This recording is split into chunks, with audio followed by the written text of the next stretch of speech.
Muy buenas noches con todos. Por favor, me confirman si tienen un buen audio.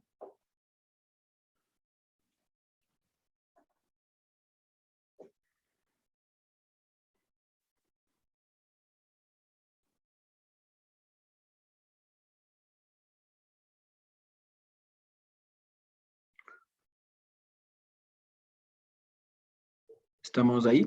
¿Me escuchan?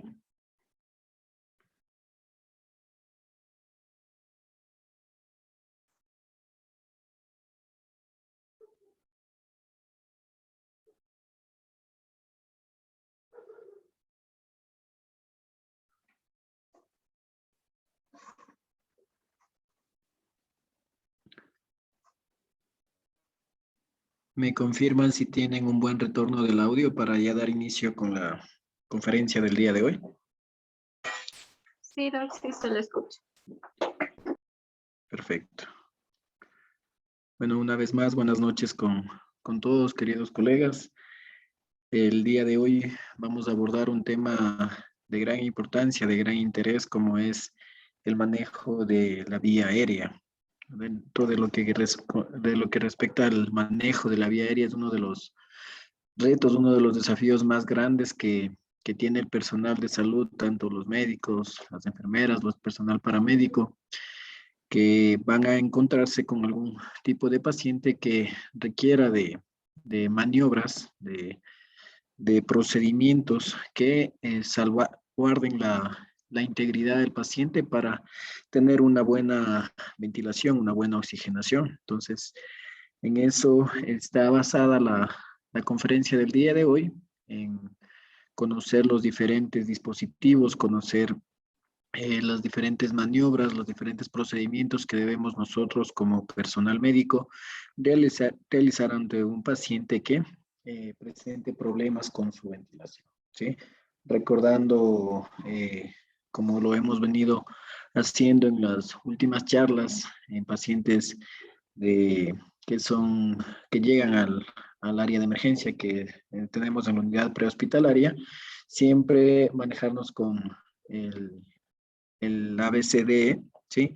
Para que no se nos escape absolutamente nada, ¿no? Entonces, dentro de del manejo de la vía aérea, nosotros vamos a tener una gran cantidad de pacientes dependiendo situaciones traumáticas, situaciones patológicas mismo de muchas de las veces de su enfermedad de base que conllevan a que puedan hacer un tipo de insuficiencia respiratoria y es conveniente que cada uno de nosotros sepamos cómo actuar, qué dispositivo utilizar, qué hacer ante una situación de riesgo para el paciente.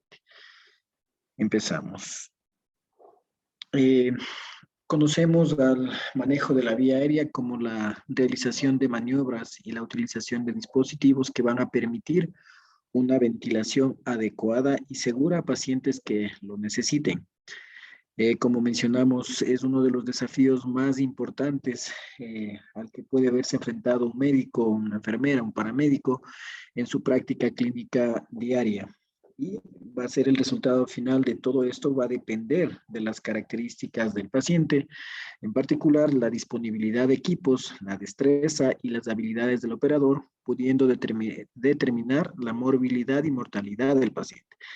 A esto hacemos punto de referencia a que muchas de las veces en la unidad que nosotros nos encontramos, en el hospital, en el centro, en el área donde nosotros estemos desempeñando nuestras labores, en algunas ocasiones nos vamos a contar con ciertos dispositivos que van a garantizar una buena ventilación para el paciente y muchas de las veces esa es la causa de morbilidad y mortalidad y complicaciones que puede tener el paciente al no ser manejado como una emergencia, como una urgencia en el momento.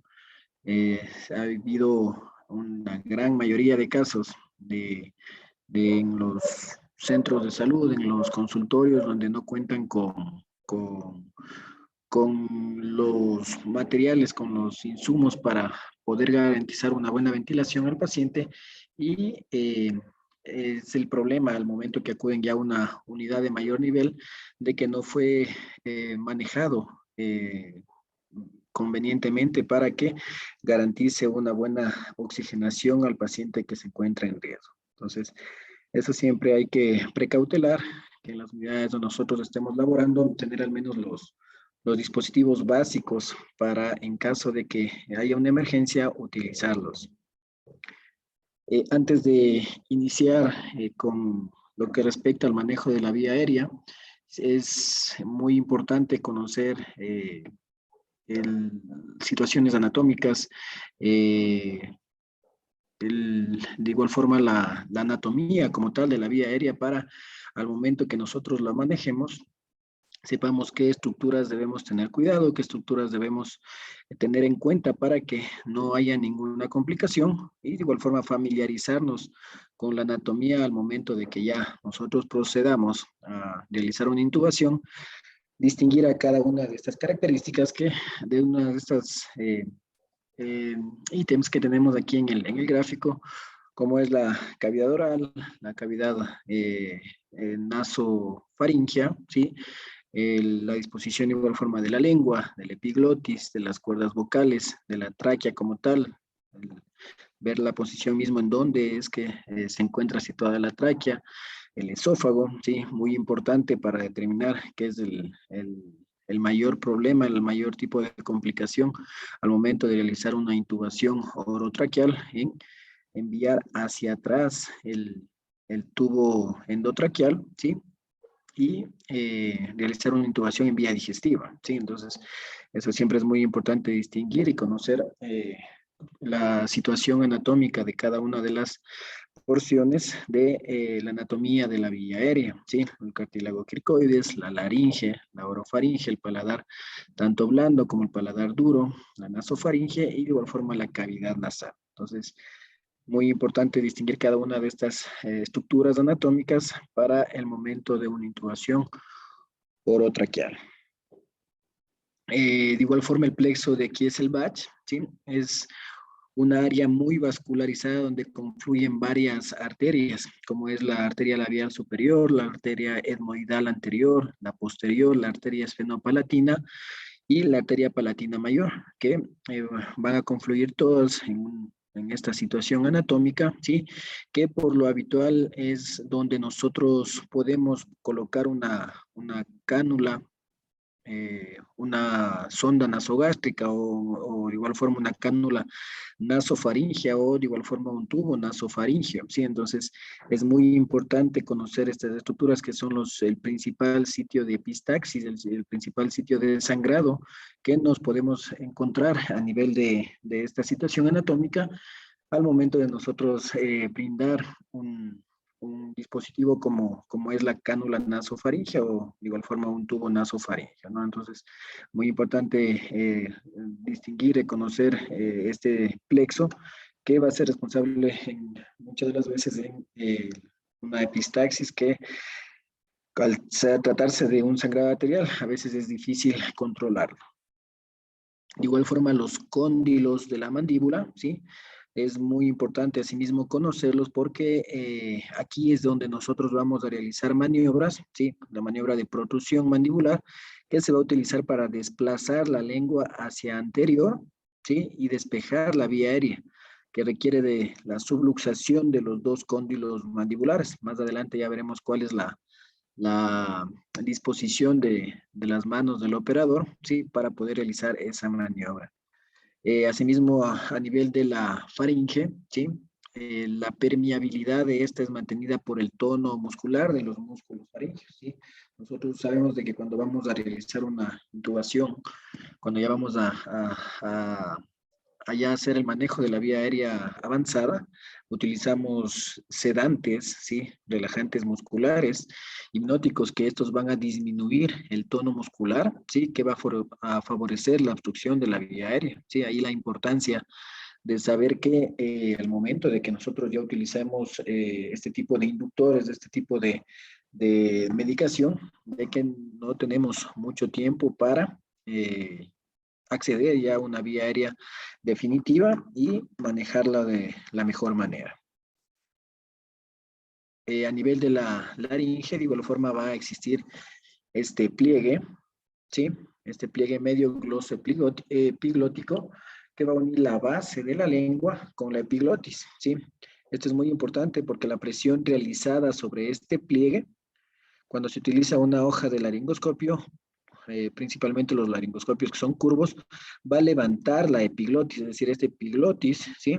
Va a levantarse y va a exponer la glotis como tal, dando una visión adecuada para la intubación traqueal, ¿sí? Entonces, ahí es muy importante distinguir ese pliegue para ya cuando estemos ya con el laringoscopio poder eh, visualizar ya de una mejor manera la glotis y por ende las cuerdas vocales.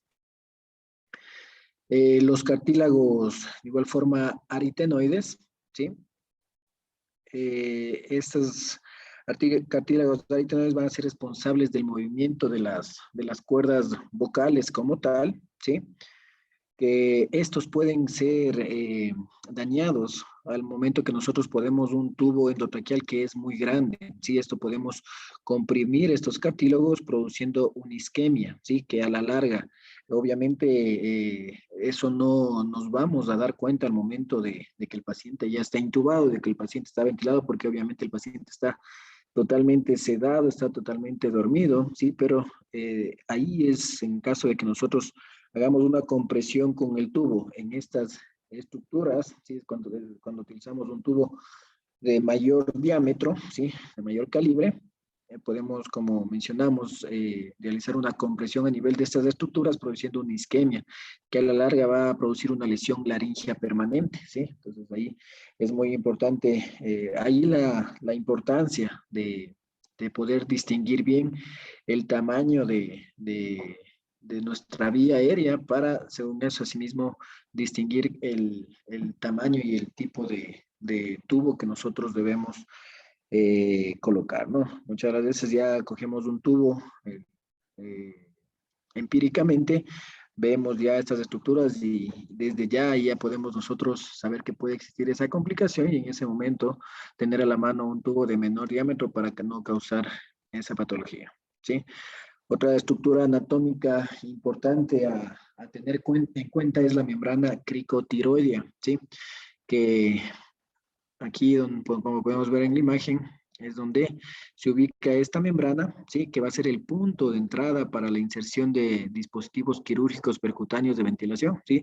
Sabemos de que en ocasiones cuando no se puede garantizar una vía aérea definitiva por la orofaringe, por la nasofaringe, no se puede garantizar de igual forma una buena ventilación con una mascarilla facial.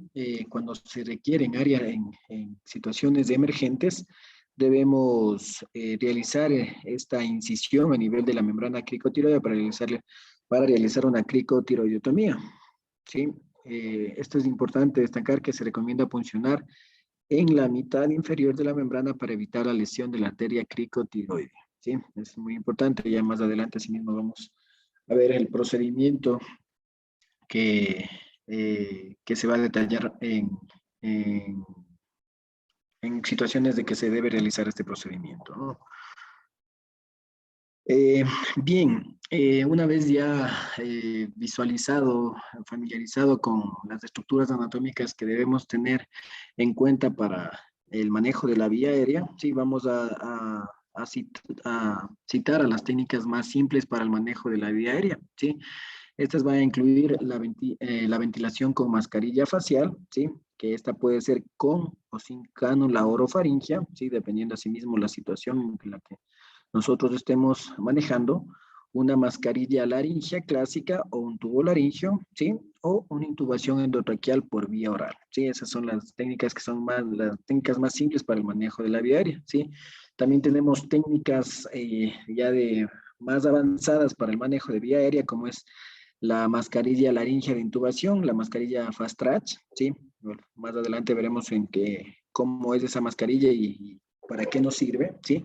El video laringoscopio, muy utilizado en la última década, ¿sí? Por el avance de la tecnología y para disminuir asimismo las complicaciones en personal que no está entrenado, ¿sí?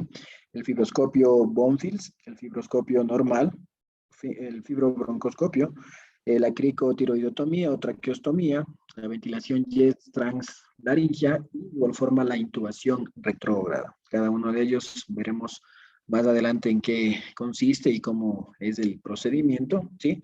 Entonces, con todo este tipo de dispositivos, con todo este tipo de técnicas y de manejo de vía aérea, vamos a ver que tenemos tres principales accesos de la vía aérea, ¿sí? En primer lugar, la vía nasal, ¿sí? Que es por la nasofaringe, en esta dirección.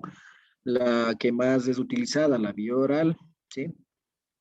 De igual forma, como mencionamos en las diapositivas anteriores, la vía de traqueostomía, ¿sí? En caso de que estas dos no se puedan utilizar por diversas causas, a veces cuando tenemos traumatismos faciales, cuando no hay una obstrucción de gran importancia a nivel de la vía aérea tanto nasal como oral, cuando no se puede totalmente utilizar estas vías, utilizamos la vía de la traqueostomía, ¿sí? Como vía de emergencia, ¿no? Entonces, esos son los tres principales accesos de la vía aérea, ¿sí? Entonces, dentro del manejo de la vía aérea de la ventilación, ¿sí? Nosotros, como dijimos, vamos a encontrarnos con varias situaciones de riesgo, ¿no? Como es en situaciones de trauma, en situaciones de infecciones, en situaciones de afectaciones de ciertas estructuras anatómicas, ¿sí? Entonces, primero debemos hacer el reconocimiento del problema, ¿sí? Si el problema que nosotros nos tenemos enfrente es súbito y completo, principalmente cuando existen esos tipos de trauma maxilofacial, cuando existe un trauma laringio, ¿sí? Puede ser de igual forma un problema insidioso o parcial, como es el trauma de cuello, o progresivo y recurrente en caso de lo que respecta a las infecciones respiratorias. Bien, dentro de los signos objetivos de la obstrucción de la vía aérea, en lo que nosotros debemos eh, poner bastante en cuenta, pues, poner bastante énfasis al momento que nosotros tenemos un paciente, ¿sí? Primero debemos hacer, bueno, esta mnemotecnia hay que aprendernos a observar, buscar, escuchar y localizar, ¿sí? Primero, dentro del observe, ¿sí? Vamos a ver si existe un paciente agitado o estuporoso, ¿sí? Vamos a tener signos de hipoxia, depresión del sensorio, es decir, el paciente va a estar ya somnoliento, eh, ya con una hipercapnia, ¿sí?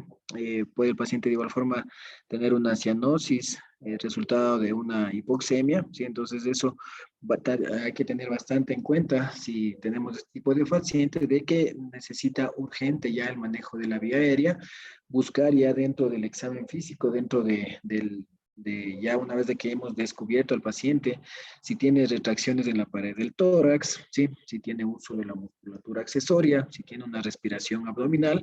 Asimismo, son signos de que nos menciona de que hay algún tipo de problema por el cual no puede garantizar una buena ventilación mecánica y debemos proceder ya al manejo avanzado de la vía aérea. De la misma forma, escuchar una respiración ruidosa, el típico paciente de que ya se le escucha solo roncando, pero no porque está durmiendo, sino porque ya su sensorio está disminuido por alguna causa patológica, el gorgoteo o estridor o la disfonía, asimismo son signos de que nos están llamando la atención de que debemos actuar de la mejor manera para garantizar su vía aérea. De igual forma, localizar la tráquea si se encuentra en la línea media, a veces existe desplazamiento por trauma, por algún tipo de entidad patológica que esté causando su desplazamiento, ¿sí? A veces hay los pacientes de que tienen neoplasias, hay pacientes de que tienen algún tipo de obstrucción a nivel del cuello, ¿sí? Y una vez de que ya han aumentado de tamaño, han ido desplazando ciertas estructuras, entonces puede asimismo deprimir el, la entrada del aire normal al paciente y obviamente causar inestabilidad en su patrón respiratorio. Entonces, dentro de los dispositivos que nosotros podemos utilizar para garantizar una vía aérea en un paciente, nosotros vamos a tener una cantidad de pacientes de que van cada uno a tener sus necesidades. Un paciente podrá necesitar una cánula, un paciente podrá necesitar una mascarilla con reservorio, paciente de que ya no, ninguno de estos dispositivos simples pueda ser utilizado y necesita ya algo más, una cánula de alto flujo, o sea, un paciente de que ya se deba realizar un manejo de vía aérea avanzada con una intubación, una mascarilla laringea, ¿sí? Para garantizar una buena ventilación mecánica. Entonces, en primera instancia, tenemos la cánula nasal, ¿no? La que habitualmente nosotros conocemos, ¿sí? eh, nosotros, de todos estos dispositivos debemos saber hasta cuánto podemos nosotros dar el oxígeno. Sí, muchas de las veces nosotros llegamos al área donde nosotros laboramos y vemos un paciente que está recibiendo por cánula nasal a 6, 7 litros, ¿no? Entonces, eso hay que tener bastante en cuenta de que cada uno de los dispositivos tiene el nivel de FiO2 máximo, ¿sí? Que puede dar a un paciente. Sí, conocemos a la FiO2 como la fracción de inspiración de oxígeno del paciente, que en el aire ambiente, el paciente que está sin oxígeno a nivel atmosférico, ¿sí?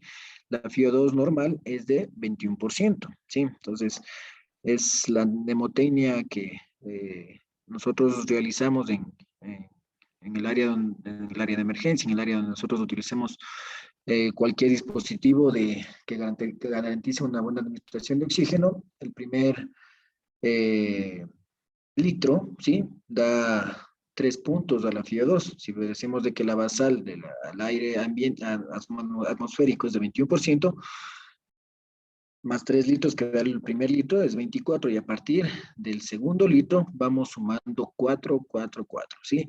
Entonces, en la cánula nasal nosotros solo podemos dar hasta 4 litros de oxígeno, ¿sí? Entonces, si hablamos de FiO2, podemos dar hasta un 36% de FiO2, ¿sí? Si damos a 2 litros, tendremos 28, y si damos a 3 litros, el 32%, y así respectivamente, dependiendo, a veces hay pacientes de que están con 1,5 litros, con 2,5 litros, ¿sí? Dependiendo la necesidad de cada uno de ellos, ¿sí?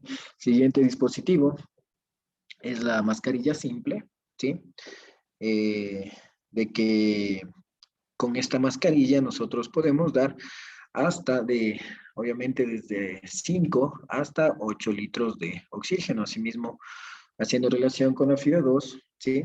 Vamos haciendo la mnemotecnia que anteriormente habíamos realizado, pero decimos de que ya en un paciente de que está con 8 litros, ya la FIO2 está al 60%, ¿sí? Tenemos esta mascarilla con reservorio que la, en lo que respecta a si ustedes laboraron o siguen laborando en áreas de respiratorias, principalmente en los pacientes que fueron ingresados, fueron manejados por una infección respiratoria por COVID.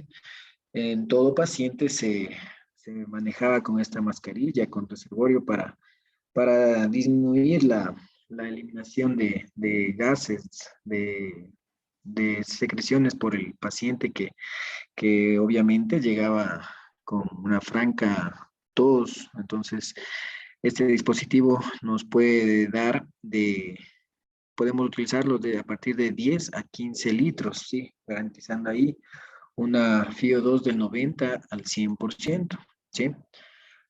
Asimismo, otros dispositivos ya de mayor nivel, como es una mascarilla Ventimask, ¿sí? Que esta ya sí podemos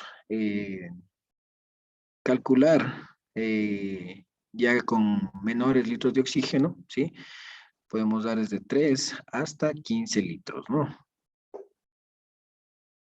De la misma forma, las cánulas de alto flujo, ¿sí?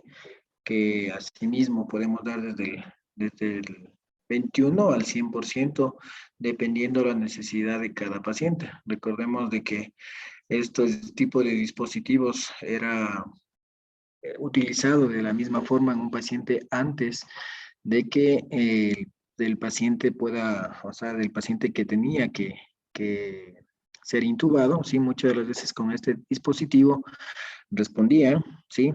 Y eran manejadas únicamente con esto y se evitaba la intubación orotraqueal. Dentro de la evaluación de la vía aérea, ya una vez de que nosotros vamos ya a realizar algún procedimiento de manejo de vía aérea avanzada, ¿sí?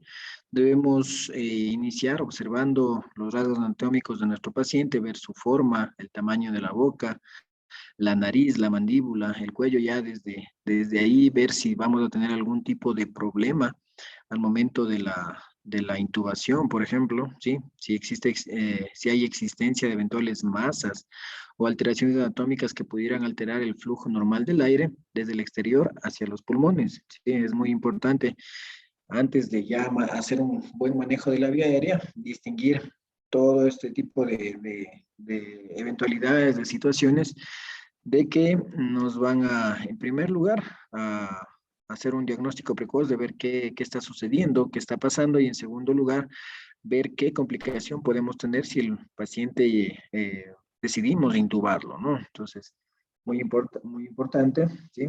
A veces así mismo hay, principalmente en lo que son los niños, dentro de lo que ya llegue el paciente ya al área de emergencia, muchas de las veces el paciente que llega a una franca insuficiencia respiratoria es por algún objeto que se tragaron, que ingirieron, y podemos visualizarlo ya directamente desde que llega ya al área de emergencia, ¿sí? Entonces, únicamente solo con simples maniobras o al momento de retirar la obstrucción, el paciente va a tener una mejora considerable de su estado que llegó. Entonces, dentro de los factores asociados a problemas del manejo de la vía aérea, es decir, ya un paciente que ya lo estamos evaluando, ¿sí? Que decidimos ver si ya el paciente es tributario para intubación, ¿sí? Entonces, preguntar, asimismo, como siempre lo hacemos en un paciente que llega a la emergencia, si el paciente tiene un buen sensorio, un buen estado de conciencia, él o si no, algún familiar, si ya tuvo una intubación anterior, ¿sí? Si tuvo una cirugía o también alguna otra eventualidad de emergencia que durante la intubación tuvieron dificultades previas, ¿sí? El paciente asimismo ya de que nosotros mismos lo consideramos de que tiene un grado importante de obesidad, si tiene una limitación de la apertura bucal menor de 3,5 cm, si tiene una macroglosia, es decir, una lengua grande, si tiene una micrognatia, ¿sí? Es decir, una mandíbula pequeña, si tiene una protrusión de los incisivos superiores, eh, un Mallampati 3 o 4, ya vamos a ver la clasificación de Mallampati, ¿sí? Para que puedan entender este factor de problema al momento de una intubación. Si tiene un cuello corto y grueso, sí, es otro factor muy importante que asimismo a simple vista podemos ya tenerlo como factor predictor de una intubación difícil. Una distancia tiro-mentoniana menor a 6,5 cm con la cabeza hiperextendida, o de igual forma la distancia externo-mentoniana menor a 12,5 cm con la cabeza hiperextendida. ¿Sí? Son esos pacientes de que en la mayoría de veces vamos a tener un poco de dificultad al momento del manejo de la vía aérea. Entonces aquí tenemos la clasificación de Mallampati, ¿sí? De que nos evalúa 4 clases, ¿no? Lo que evalúa la clasificación de Mallampati es la eh, visualización de todas estas estructuras, ¿sí? Al momento de hacer el paciente, hacemos que el paciente haga la apertura bucal o nosotros mismos hacerla si tenemos un paciente inconsciente, ¿sí? Entonces, clasificamos a Mallampati 1 al paciente que podemos visualizar tanto el paladar blando como el duro, la úvula, ¿sí? Y de igual forma los pilares, ¿sí? Entonces, ese es un Mallampati 1, ¿sí? De igual forma, un Mallampati 2, ¿sí? Ya en esto podemos distinguir el paladar blando, el paladar duro, el paladar blando, ¿sí? Asimismo, podemos todavía distinguir la úvula, pero ya no vemos los pilares como tal, ¿sí? Que más o menos estarían por ahí, pero ya en la clase 2 ya no podemos distinguirlos de ellos, ¿no? Entonces, en la clase 3, ¿sí? Podemos ver el paladar duro, el paladar blando, ¿sí? Ya no distinguimos muy bien la úvula, ¿sí? A veces ya no solo se ve la parte de arriba de la úvula nada más y obviamente los pilares tampoco no vamos a poder visualizar, entonces eso ya es un Mayampati clase 3, ¿sí? Un Mayampati clase 4, ¿sí? Una vez únicamente vemos el paladar duro, aparte del paladar blando, ya no vemos absolutamente nada de la úvula y peor aún los pilares, ¿no? Entonces ya ese es un Mayapati clase 4. Entonces ya una vez ya clasificado a nuestro paciente, entonces ya sabemos qué acceso nosotros tenemos, si será un acceso fácil o una intubación difícil al momento de que realicemos el procedimiento. Ok, dentro de algunas definiciones que vamos a tener en lo que respecta al manejo de la vía aérea, en primer lugar tenemos lo que es la ventilación difícil, ¿sí? Que es la incapacidad de mantener saturación de oxígeno mayor a 90% o de revertir signos de ventilación inadecuada con mascarilla a presión positiva y oxígeno al 100%. Otro concepto, la laringoscopía difícil, que va a ser la imposibilidad de visualizar las cuerdas vocales con la laringoscopía convencional, ¿sí? Entonces, una vez de que ya con nosotros, con el laringoscopio, ¿sí? Ya ingresamos y no podemos evidenciar lo que son las cuerdas vocales, ¿sí? Entonces ya consideramos de que es una laringoscopía difícil, ¿sí? Y que obviamente vamos a tener dificultad o tal vez alguna complicación al momento de realizar una intubación endotraqueal. Asimismo, otro concepto, la intubación endotraqueal difícil, que es la inserción del tubo endotraqueal que va a requerir más de 3 intentos o más de 10 minutos, ¿sí? Hay que recordar de que eh, la intubación endotraqueal muchas de las veces por más que el personal médico, el personal de salud vea videos, se nutra mismo de toda la teoría de lo que respecta a la intubación endotraqueal, la destreza, el realizar constantemente el procedimiento lo va a llevar a tener una buena, como mismo valga la redundancia, una buena destreza al momento de realizar una intubación endotraqueal, ¿sí? Entonces, si ya ha realizado el personal de salud, el personal médico, 3 intentos, hay que garantizar esa vía aérea y buscar otro personal de mayor entrenado para realizar el procedimiento, ¿no? Si realizamos una y otra vez, es decir, hacemos algunos intentos, ya esta vía aérea va a edematizarse, va a inflamarse y por consiguiente ya después el personal que lo tenga que realizar va a tener una mayor complicación y va a tener en algunas ocasiones ya no poder utilizar esta vía y como vimos en las diapositivas de inicio, realizar una incisión, ¿sí? Y realizar una traqueostomía para poder garantizar una vía aérea permeable, una vía aérea definitiva, ¿sí? O de igual forma, si ya lleva más de 10 minutos en el procedimiento, entonces es ya considerada como una intubación endotraqueal difícil y hay que buscar otro personal que tenga una mayor destreza para garantizar una buena ventilación del paciente como tal. Si recordamos asimismo los, las anteriores charlas, las anteriores conferencias, siempre mencionábamos de que jamás en un paciente la intubación va a ser un procedimiento que haya que realizar de emergencia, ¿sí? Si podemos nosotros garantizar con una mascarilla, con una mascarilla simple, una mascarilla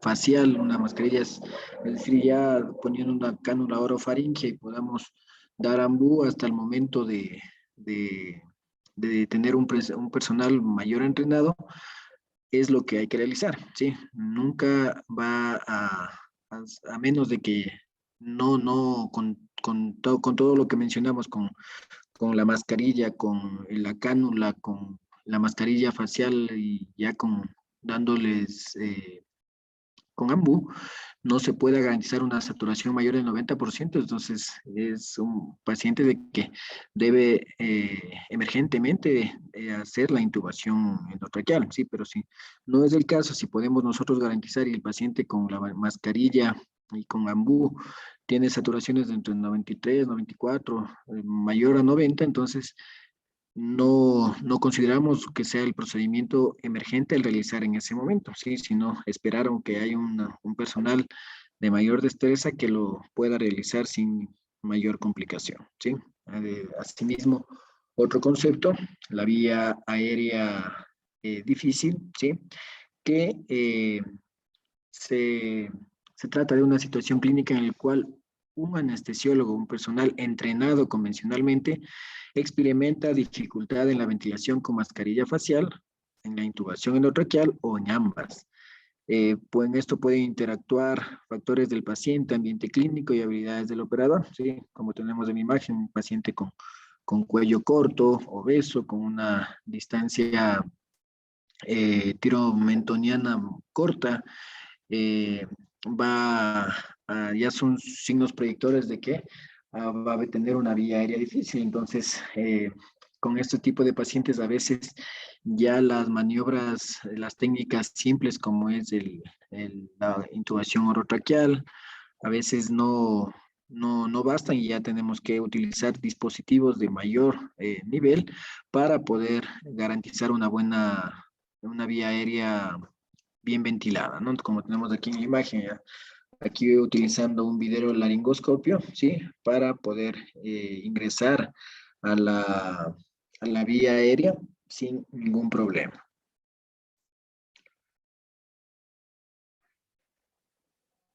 Dentro de otra escala que puede- podemos predecir una vía aérea difícil, tenemos la escala de Lemon, ¿sí?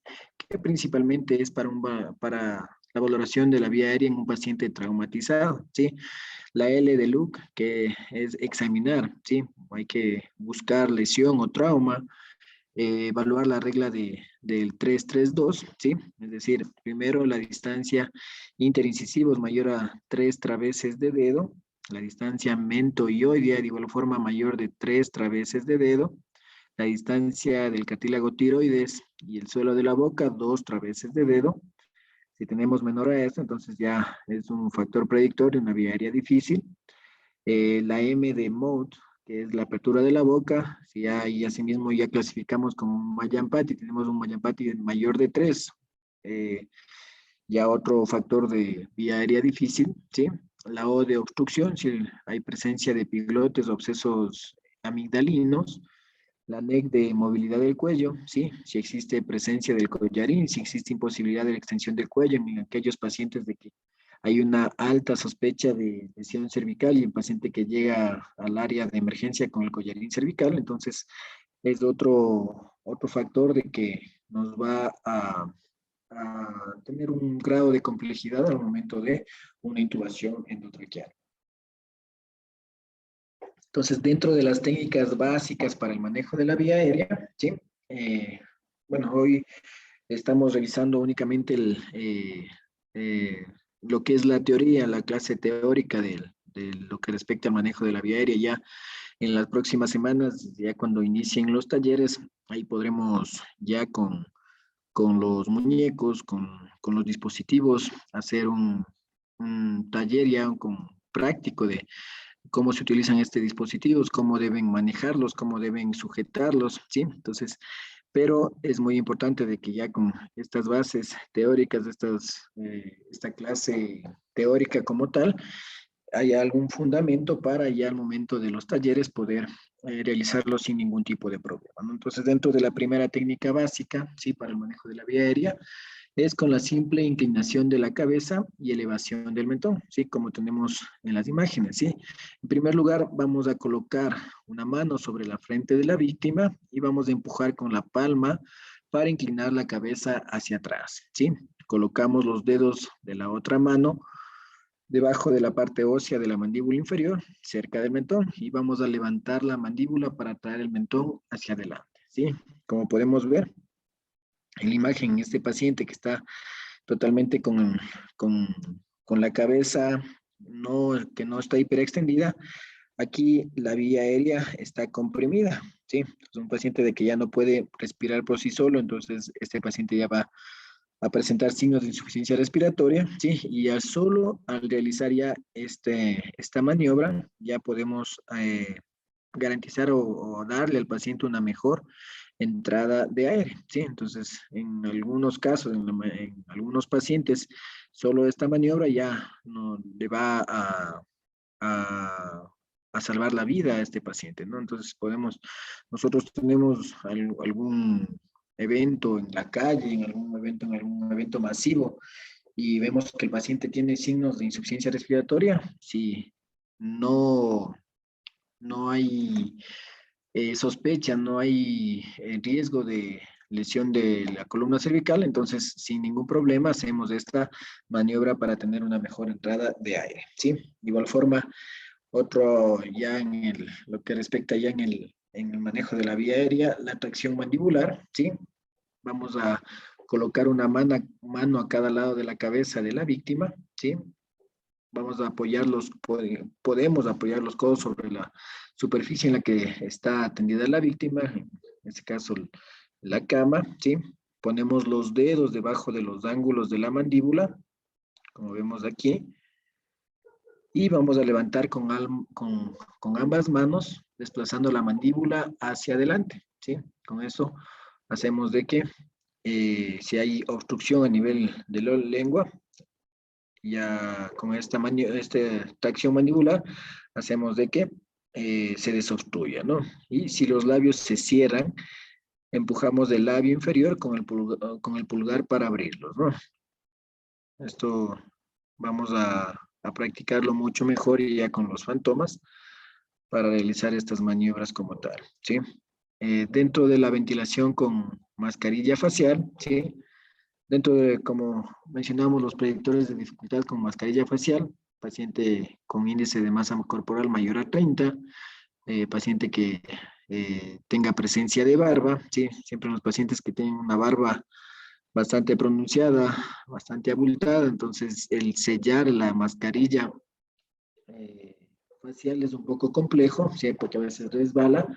En un paciente que de la misma forma tengo un Mayampati 3 o 4, el edad de 57 años o más, historias de ronquido, ¿sí? O de igual forma protrusión de la mandíbula limitada, ¿sí? Entonces, aquí tenemos la mascarilla facial, ¿sí? Que la mascarilla adecuada que permite incluir, o sea, debemos ver tanto en los pacientes que nosotros vayamos a utilizar este dispositivo, ver de que esta mascarilla cubra tanto la nariz como la boca, ¿sí? Y pueda sellar totalmente para poder dar una buena ventilación. Por lo general son mascarillas transparentes que constan de una conexión universal de 15 milímetros para la bolsa de ventilación, ¿sí? Que nosotros mal llamamos Ambu, ¿sí? Ambu es una marca.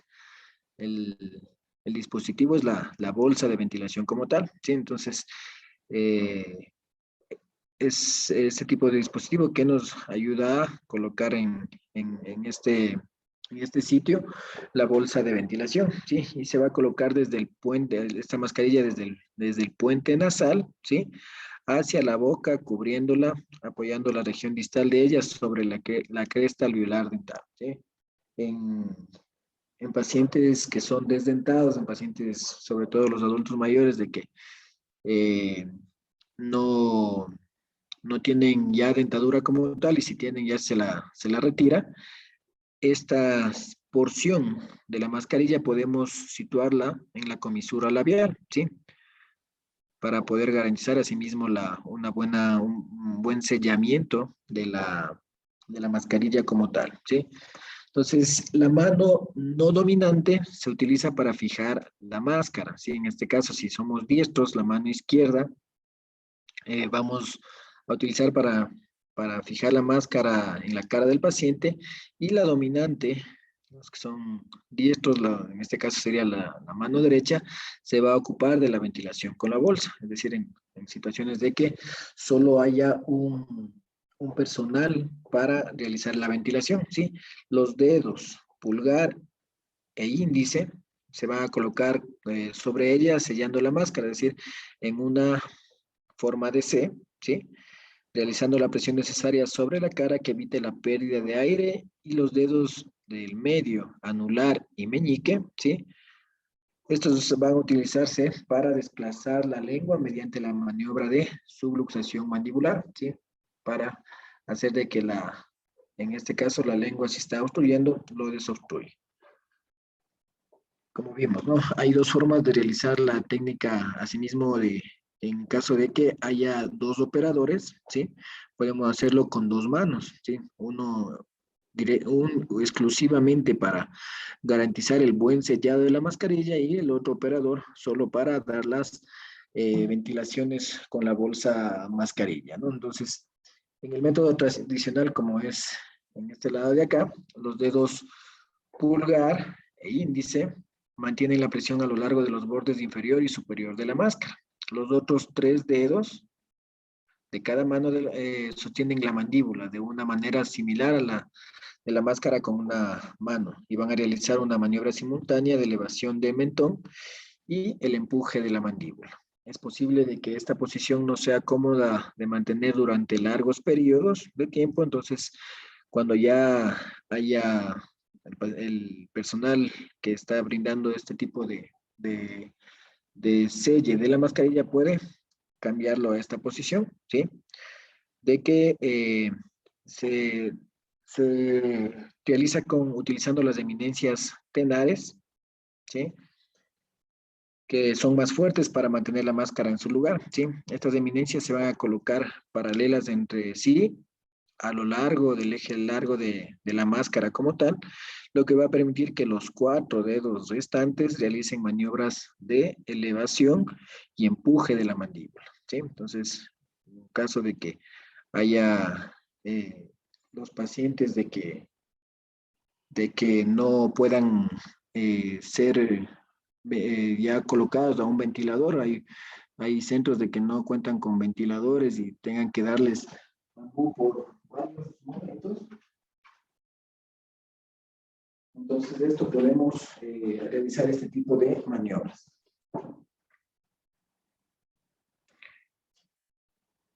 Esta es la bolsa, ¿no? Que nosotros mal conocemos como Ambu, ¿sí? Como mencionamos, Ambu es la marca, ¿no? Que es lo que llamamos es la bolsa con mascarilla, ¿no? Entonces, lo que debemos evitar, ¿sí? Al momento de nosotros realizar estas ventilaciones, es dar volúmenes tidales excesivos, ¿sí?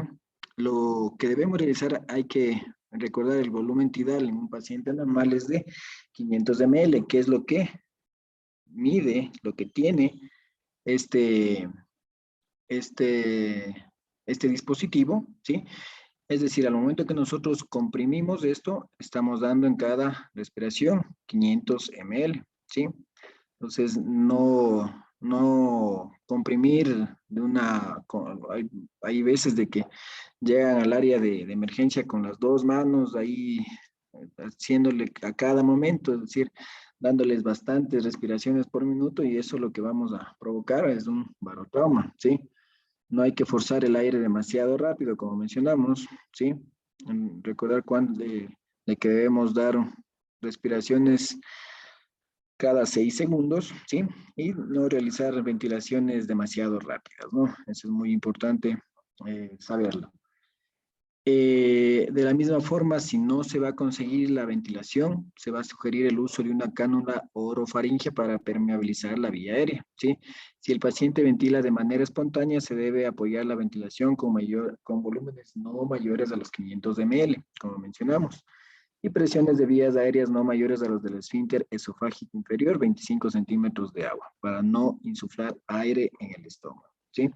Entonces aquí tenemos las cánulas orofaringias, ¿sí? Que estas se deben utilizar solamente en pacientes de que no respondan profundamente, ¿sí? Es decir, que no son capaces de mantener sus vías respiratorias permeables. En estos pacientes que estos dispositivos solo debemos utilizarlos con pacientes de que están inconscientes, ¿sí? Porque en los pacientes de que están despiertos, de que todavía tienen reflejos que por ejemplo, un reflejo nauseoso, podemos causar vómito y obviamente aspiración y causar una neumonía por aspiración, ¿sí? Entonces, utilizarlo solo en pacientes inconscientes, ¿sí? O muchas de las veces ya al momento de que nosotros decidimos realizar ya una intubación endotraqueal, ¿sí? Una vez de que ya hayamos puesto el hipnótico, el sedante, el bloqueador muscular, y el paciente esté sedado y veamos de que no garantizamos una buena ventilación con la bolsa mascarilla, entonces ahí sí ingresar este dispositivo, cuando ya el paciente esté totalmente sedado, ¿sí? Entonces el método para elegir el tamaño de la cánula orofaringea es sujetar, ¿sí? Este dispositivo, ¿sí? Al lado del paciente de esta manera, ¿sí? Desde la comisura labial hasta el ángulo de la mandíbula, ¿sí? Entonces, ver de que llegue hasta el ángulo de la mandíbula y ahí vemos de que ese es el tamaño ideal para este paciente. Si la punta de la cánula orofaringea debe avanzar este ángulo, ¿no? Sí, si vemos de que no llega hasta acá, por ejemplo, llega solo hasta acá, en vez de ayudarle al paciente, le vamos a causar de la misma forma una obstrucción a nivel de la vía aérea, ¿sí? Entonces, esta es la manera de que nosotros vamos a colocar la cánula orofaringea, ¿sí? El médico debe evitar empujar la lengua hacia la parte posterior de la faringe. Esto, o sea, eso, por ejemplo, lo podemos realizar si ingresamos directamente la cánula orofaringea en esta dirección, ¿sí? Entonces, ahí podemos tener el riesgo de que la lengua la empujemos a la parte de atrás, ¿sí? Y causar una mayor obstrucción, ¿sí? Entonces, lo que debemos realizar es con la cánula en sentido contrario, dirigido hacia el paladar, ingresamos y una vez de que estamos ya acá arriba, damos un giro de 180 grados hasta que, ahí sí, la punta llegue hacia la parte de la faringe posterior, ¿sí? Entonces, eh, aquí tenemos asimismo la forma de la cánula, de aquí para que incluso no pueda, no se nos pueda ir hasta hacia adentro, ¿sí? Entonces, y de la misma forma podemos por dentro de la cánula hacer la aspiración de secreciones o muchas de las veces colocar asimismo un tubo, ¿no? Entonces aquí tenemos los diferentes tipos de tamaños de la cánula. Por lo general en los adultos promedio utilizamos la amarilla, ¿sí? Obviamente ya en los adultos que son bastante grandes, bastante obesos, ¿sí? Una contextura bastante grande, utilizamos ya de estos dispositivos de arriba, ¿no? Y obviamente en los neonatos o en los niños de estas cánulas que tenemos en un principio. ¿Cuáles son los peligros del uso de la cánula orofaringea? En primer lugar, como dijimos, empujar la lengua hacia atrás, exacerbando la obstrucción de las vías respiratorias, por lo que ahí sí, como vimos la maniobra, primero dirigirla hacia el paladar y después ahí sí dar un giro de 180 grados e insertarla. El uso de un dispositivo de tamaño incorrecto, ¿sí? Como hicimos el ejemplo así mismo, si es un dispositivo pequeño, va a causar de la misma forma obstrucción, puede perderse en la orofaringe, causando la misma obstrucción, o un dispositivo demasiado grande que puede presionar contra la epiglotis y obstruir la laringe. Que existe atrapamiento de la lengua o los labios, principalmente en el labio inferior, que entre las vías respiratorias y los dientes, que podemos traumatizar estos tejidos blandos. Usar el dispositivo en un paciente con reflejos de las vías respiratorias intactas, es decir, este paciente podemos inducirlo al vómito. Entonces, estas cánulas solo se deben utilizar en pacientes de que no tengan reflejos protectores, es decir, en un paciente que está inconsciente, ¿sí? Otro dispositivo que tenemos, por ejemplo, en los pacientes de que podemos utilizar en los pacientes de que todavía tengan reflejos protectores, es decir, para evitar el riesgo de vómito, para evitar el riesgo de aspiración, utilizar una cánula nasofaringe, es decir, la que vamos a ingresar por la nariz es un tubo blando, hueco de plástico que se va a pasar a través de la nariz hacia la faringe posterior. Entonces, en esto tenemos asimismo tamaños, ¿no? Se va a utilizar una de 8 a 9 centímetros para un adulto grande, un adulto promedio, de 7 a 8 centímetros para un adulto de tamaño mediano y de 6 a 7 centímetros para un adulto pequeño. Entonces, de la misma forma, esta es la manera de que nosotros debemos colocar una cánula nasofaringea, ¿sí? Viéndonos desde la punta de la nariz hacia el ángulo, ¿no? Entonces, haciendo de que llegue totalmente hasta el ángulo, es el tamaño adecuado para poderlo introducir, ¿sí? Las vías respiratorias deben recubrirse con lubricante soluble en agua o con jalea anestésica, que sería lo más adecuado, ¿sí? Para que no haya posterior dolor del paciente que se maneje con la cánula nasofaringe. Luego se va el dispositivo a insertar a lo largo del piso de la nariz en la faringe, posterior detrás de la lengua. Los médicos deben tener en cuenta que el piso de la nariz se inclina en una orientación caudal de aproximadamente 15 grados. El tubo se puede girar ligeramente si se encuentra resistencia, ¿sí? Porque podemos hacer de que el bisel esté hacia el otro lado, entonces ahí debemos girar totalmente cuando tenemos un tipo de resistencia. ¿Cuáles son los peligros de la cánula nasofaringea? Usar una vía aérea demasiado larga. Esto puede hacer de que la punta ingrese hacia el esófago, aumentando la distensión gástrica y disminuyendo la ventilación durante los esfuerzos de rescate. De la misma forma puede haber una lesión de la mucosa nasal que causa sangrado, como vimos en la anatomía, principalmente si lesionamos el plexo de Kiesel-Bach, que esto va a ocurrir en el 30% de las inserciones y pueden conducir a la aspiración de sangre o coágulos, ¿sí? Entonces eso es bastante importante porque en el paciente de que está en estado crítico, paciente, hacemos de que ingiera coágulos, ingiera sangre y observemos deposiciones tipo melenas, es decir, como sospechando un sangrado digestivo, no es porque el paciente está haciendo un sangrado digestivo, únicamente porque el paciente ingirió la sangre que causamos al momento de nosotros poner este dispositivo. Como siguiente punto tenemos la intubación endotraqueal, ¿sí? Que obviamente es la técnica considerada el gold estándar para asegurar una vía aérea permeable. Antes de la realización del procedimiento es necesario tener bastante claro algunos conceptos, ¿sí? Como la laringoscopía busca una visión directa de la laringe y para poder lograr esto se requiere alinear la vía aérea superior, ¿no? Entonces, tenemos aquí 3 ejes que deben alinearse, tanto el eje oral, el eje faringio y el eje laringio como tal. Para alinear el eje faringio con el laringio es necesario colocar a nivel del occipucio, es decir, la nuca, una almohada o cojín de 10 centímetros.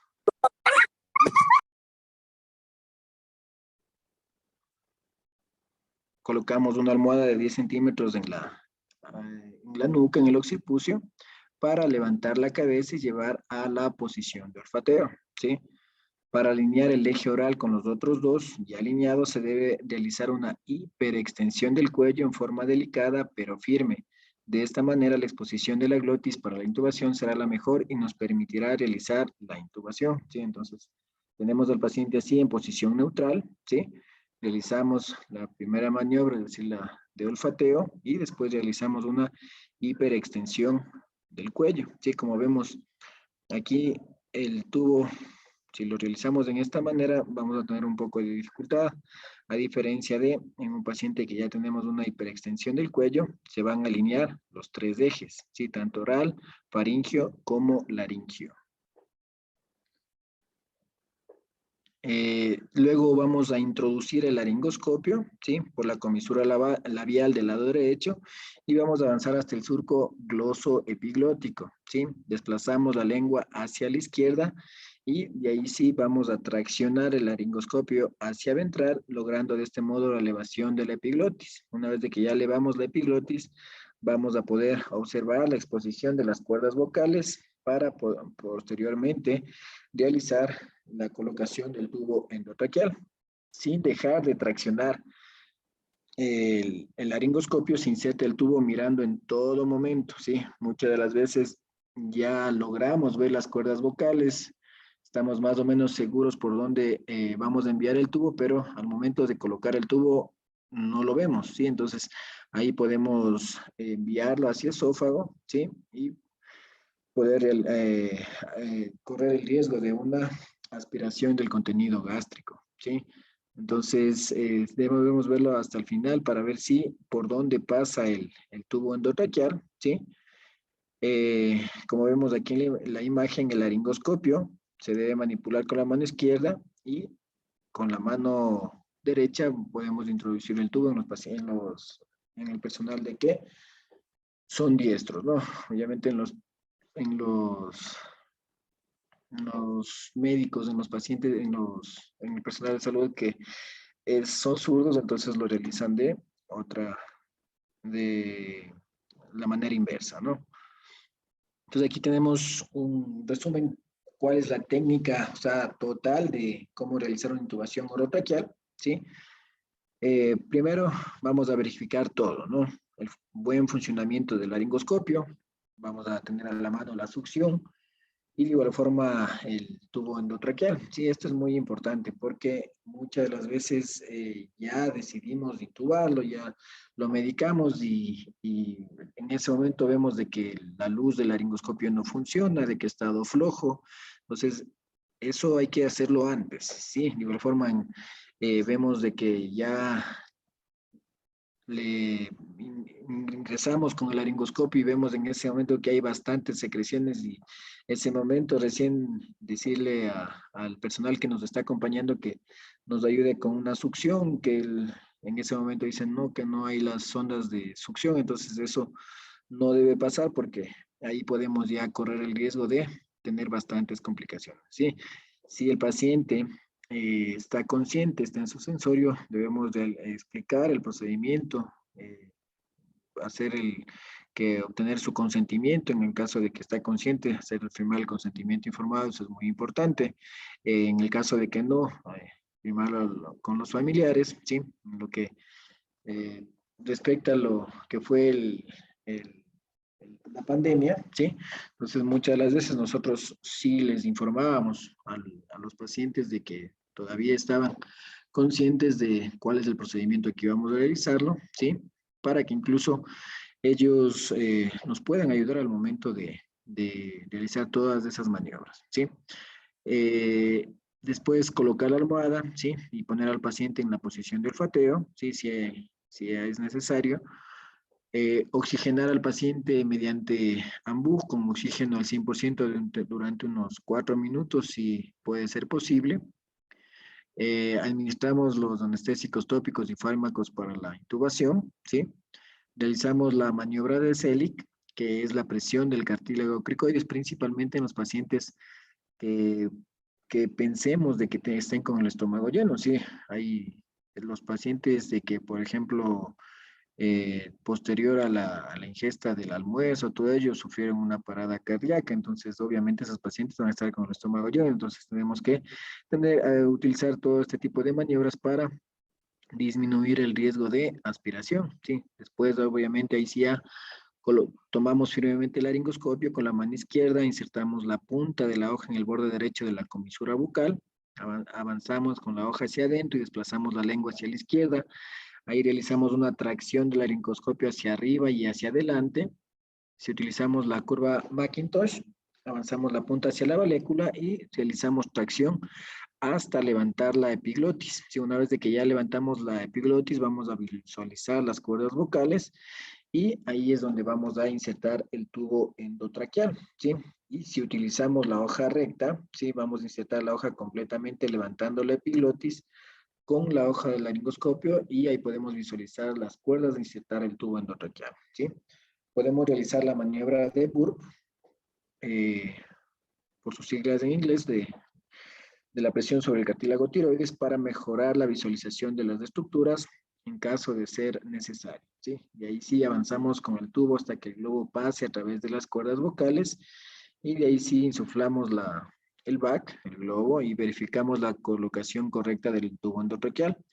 Entonces, hay varias formas de verificar la colocación correcta del tubo endotraqueal, como es ver la expansibilidad del tórax, a la auscultación de igual forma ver la entrada de aire, porque muchas de las veces podemos ser selectivos y enviar por un bronquio, principalmente al lado derecho, que es el de mayor calibre, ¿sí? Entonces es muy importante verificarlo, o asimismo por capnografía, ¿sí? Y el gol estándar para verificar la posición del tubo endotraqueal mediante una radiografía de tórax. Entonces aquí tenemos una ecuación que es para la predicción de la longitud de inserción del tubo orotraqueal según el sexo, ¿sí? Este tipo de estudio, este tipo de ecuaciones se realizó principalmente porque había porcentaje de pacientes de que, como sabemos, la generalidad en lo que respecta a la longitud entre la boca y la carina, ¿sí? En los hombres se le consideraba de que se debe enviar hasta 23 centímetros y en las mujeres hasta 21 centímetros, ¿sí? Pero como mencionamos, había ciertas particularidades, sobre todo en pacientes de su contextura, de su talla, de que muchas de las veces el tubo se iba y se iba hacia un solo hemitórax. Entonces ahí se hubo la necesidad de crear ecuaciones para predecir la longitud de cuánto es que debemos ingresar dependiendo el sexo y la talla, ¿sí? Entonces aquí tenemos esta fórmula que más o menos para que ser un poco de igual forma didáctico, algún voluntario que quiera con su talla mismo ver cuánto es que debe ingresar el tubo endotraqueal.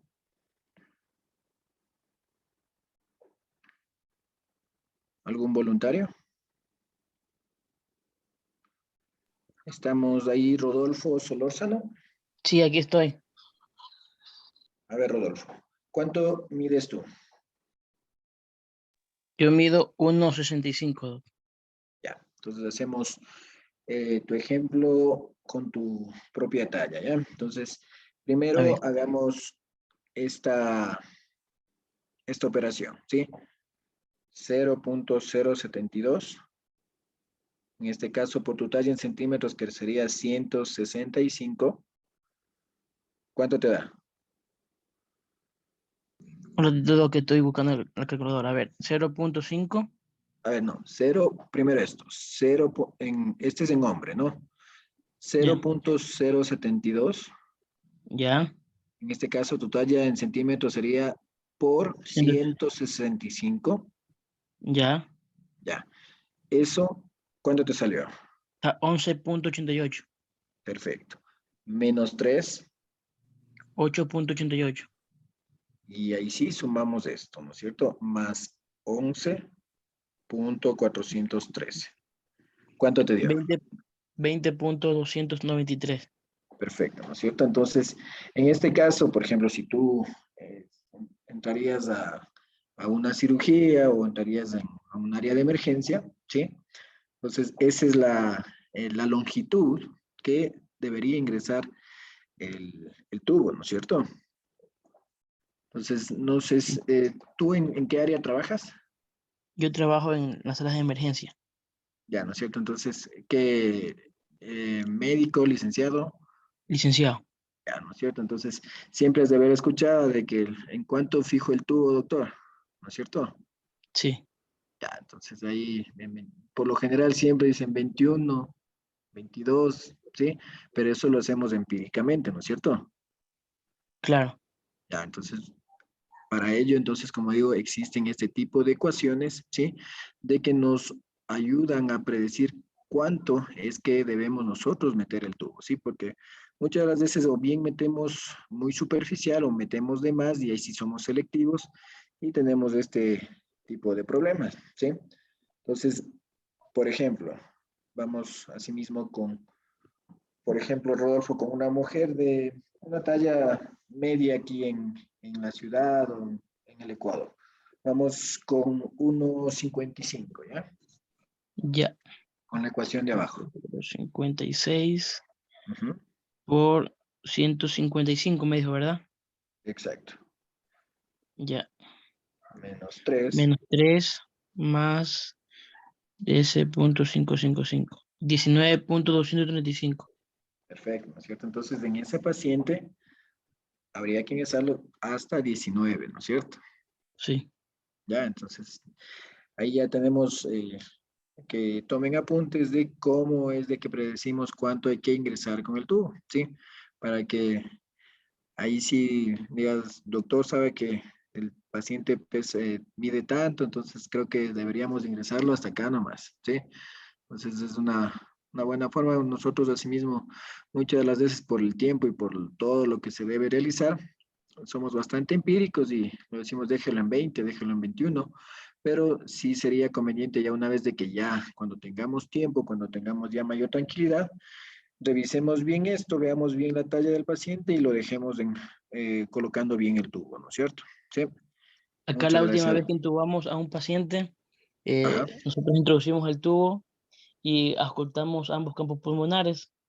Ujú. Al, ¿cómo se llama? Al escuchar en ambos campos el sonido de la respiración, ahí fijamos el tubo. Claro, eso es obvio, siempre, pero asimismo el escuchar los dos campos como pulmonares tampoco no te indica que estás muy arriba, ¿sí? Y de que no hay una buena, obviamente que por la presión que emites con el ambú vas a escuchar en los dos pulmones cuando estás Claro, muy arriba. Obviamente, si ya se han pasado de más y ya está por debajo de la carina, entonces ahí sí vas a ver la selectividad y ahí sí va a ser un solo pulmón, sí, pero claro, lo óptimo es quedar a 3 a 4 centímetros por encima de la carina, sí. Y eso únicamente se lo hace y confirmándole por este tipo de ecuaciones, ¿sí? De que podemos, como digo, no tal vez en ese momento de que lo hagamos el procedimiento, pero después sí, tener una buena colocación del tubo, ¿no? sí. Listo, Rodolfo. Entonces, de la misma forma tenemos el cálculo del diámetro del tubo orotraqueal en pacientes pediátricos, ¿sí? Entonces, asimismo, muchas de las veces somos bastante empíricos en verle al niño, al recién nacido, y lo colocamos dependiendo, solo viéndole al paciente como tal, ¿sí? Entonces, tenemos de que en un paciente prematuro, ¿sí? Vamos a utilizar un tubo de 2,5 en un recién nacido, que de 0 a 6 meses, un tubo número 3, de 6 meses a un año, de 3,5 a 4, y de un año a 2 años, un tubo 4 a 5, ¿sí? Entonces, en mayores de 2 años, ¿sí? En adelante, ahí sí tenemos una fórmula, ¿sí? Entonces, asimismo, algún voluntario que quiera hacer un ejercicio con algún niño, Yo, doctor. a ver, ¿cuál es su nombre? Eh, Mayra Lutizaca. Ya, listo, Mayra. Entonces, vamos a En- hacer son las dos fórmulas, ¿no? Cualquiera de las dos se puede utilizar, ¿sí? Entonces, ya, vamos a hacerlo con la primera en primer lugar, ¿ya? Entonces, vamos a hacer un niño de 8 años. ya. Entonces, siempre Sería, bueno, 8 años más 16. Ajá. Le sumamos la edad más la constante. ¿Perdón? Le sumamos Sí. la edad más la constante. Primero las sumas, ¿no? La edad Ya, sería 8 8 más 16. 24. ¿Verdad? Ya. 24. Dividido para 4. Ya. A 12. ¿Cuánto 12. le salió? A ver, 12. primero le hacemos la suma, ¿ya? Ya. 8 8. más 16. Ya. ¿Cuánto le salió eso? 24. Y dividido para 4, ¿no es cierto? Ya. ¿Cuánto le salió?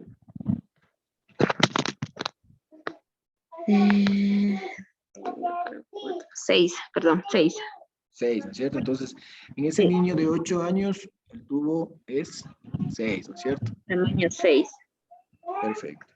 Ya. Y la de abajo, igual con el niño de 8 años para verificar que es lo mismo, ¿ya? 8 años, 8 dividido para 4.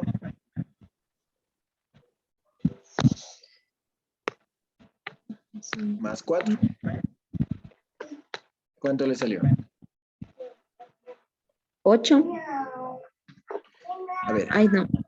8 ver, es dividido 8. para 4, 2, ¿no es cierto? 6. Más 4, 6, salió lo mismo, ¿sí? Sí, 6.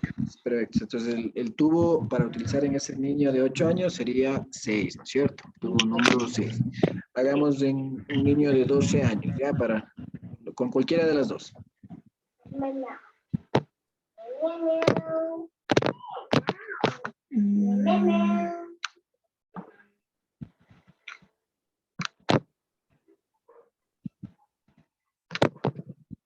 ¿Cuánto le salió? Ya le hago.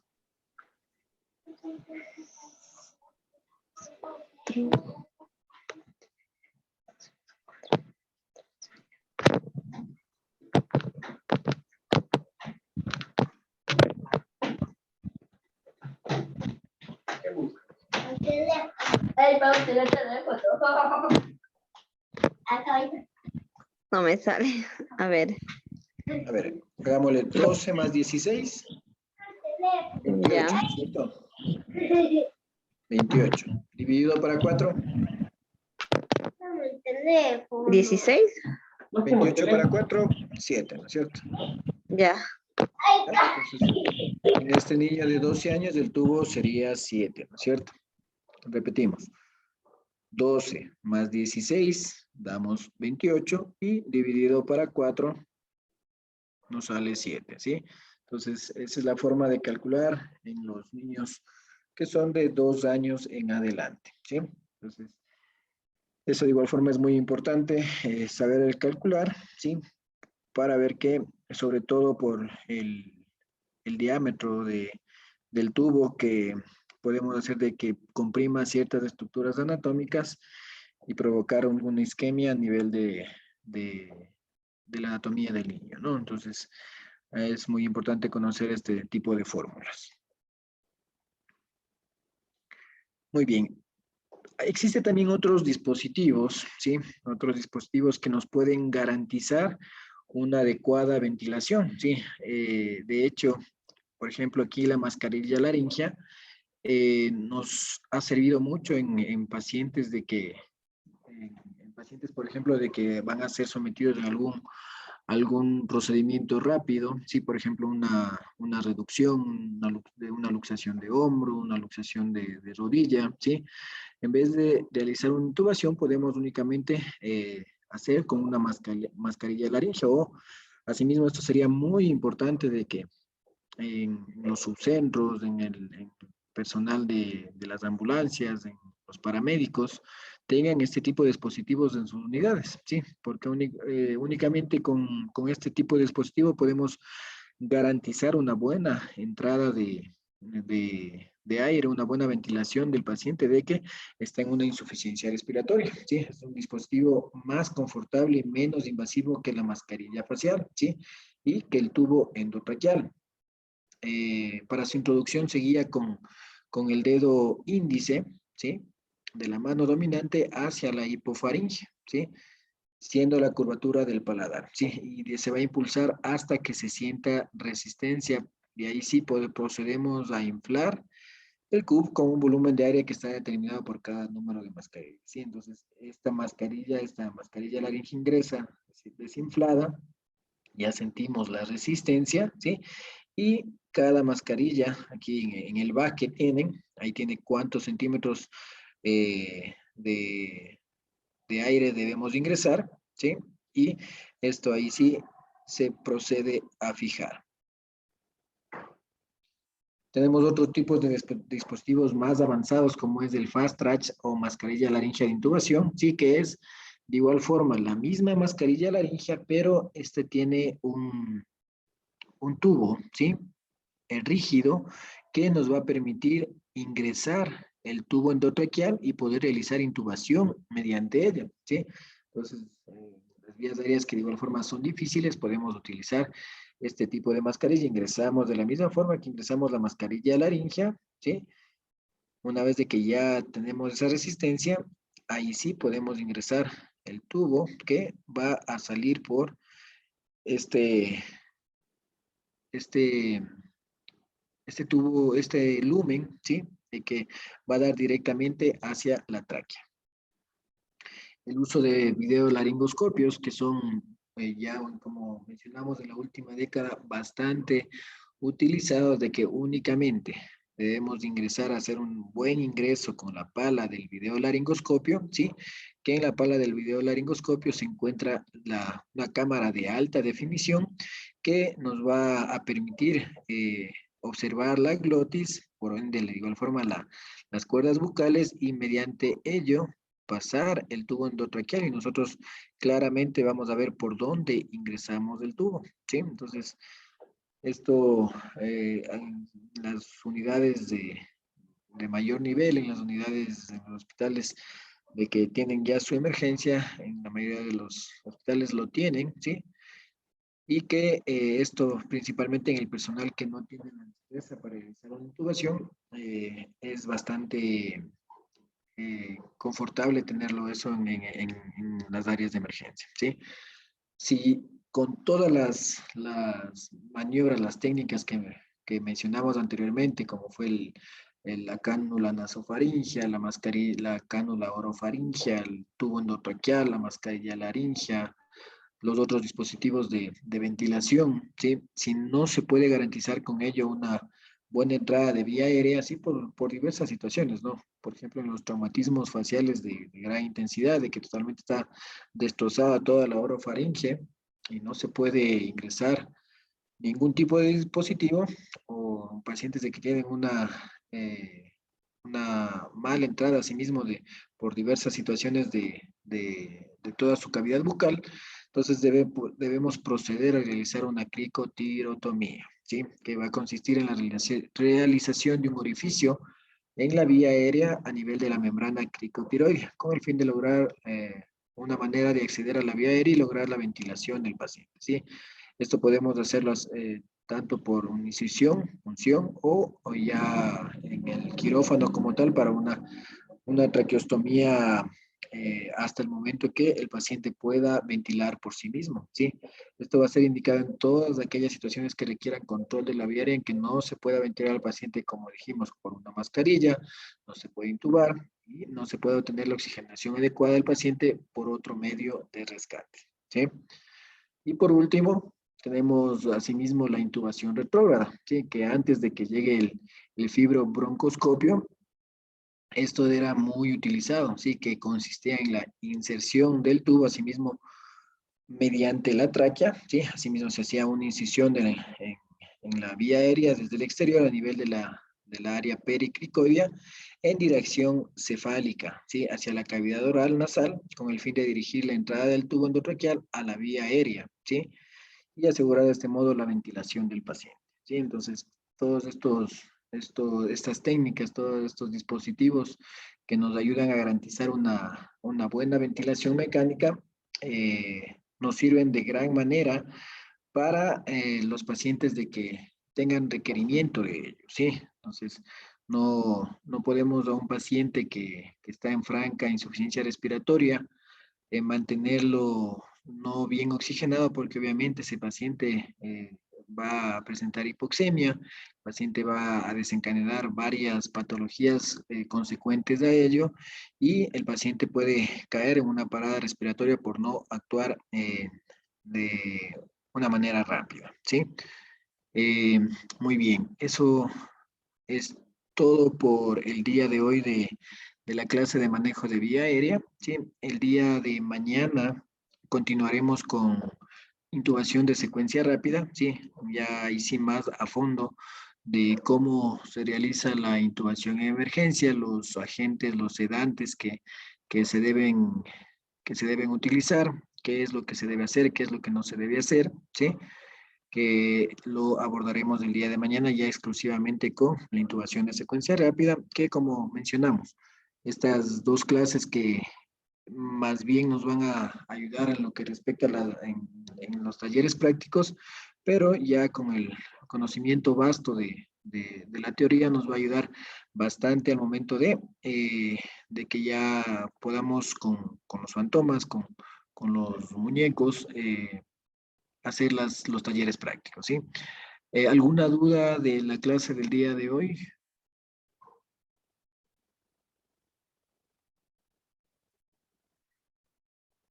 ¿Alguna pregunta? No todo claro. Perfecto. Muy bien. Entonces, el día de mañana vamos a continuar conmigo mismo, ¿sí? En lo que respecta a la intubación de secuencia rápida, para ahí sí enfocarnos ya en lo que se viene más adelante en los talleres prácticos, ¿sí? Que tengan una muy buena noche, colegas. Nos vemos el día de mañana. Buenas noches. Muchas gracias. Gracias, Buenas Doc. noches. Buenas noches.